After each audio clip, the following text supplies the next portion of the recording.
नमस्कार, मी किरण Palkar. Crime diary news चॅनलमध्ये आपले स्वागत आहे.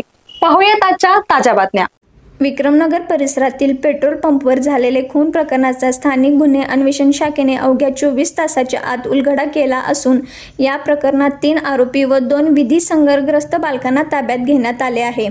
मिळालेल्या माहितीनुसार 8 जून रोजी 8 वाजल्याच्या सुमारास विक्रमनगर येथील पेट्रोल पंपजवळ झालेल्या वादातून एका तरुणावर कोयता व इतर धारदार शस्त्राने हल्ला करण्यात आला होता.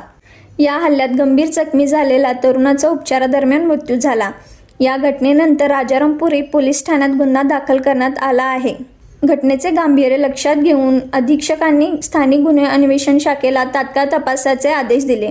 त्यानुसार पोलीस निरीक्षक सुनील चव्हाण यांच्या मार्गदर्शनाखाली विशेष पथक तयार करण्यात आले आहे. तांत्रिक विश्लेषण, सीसीटीव्ही फुटेज आणि गुप्त माहितीच्या आधारे संशयिताचा शोध घेण्यात आला आहे.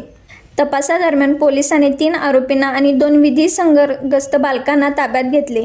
प्राथमिक चौकशीत जुन्या वैमनस्यातून आणि किरकोळ कारणावरून हा हल्ला केल्याची कबुली आरोपींनी दिल्याचे पोलिसांना सांगितले. या कारवाईत स्थानिक गुन्हे अन्वेषण शाखेचे अधिकारी आणि कर्मचाऱ्यांनी महत्त्वाची भूमिका बजावली. पुढील तपास राजाराम पोलीस ठाण्यात सुरू असून आरोपींना न्यायालयात हजर करण्यात आले आहे.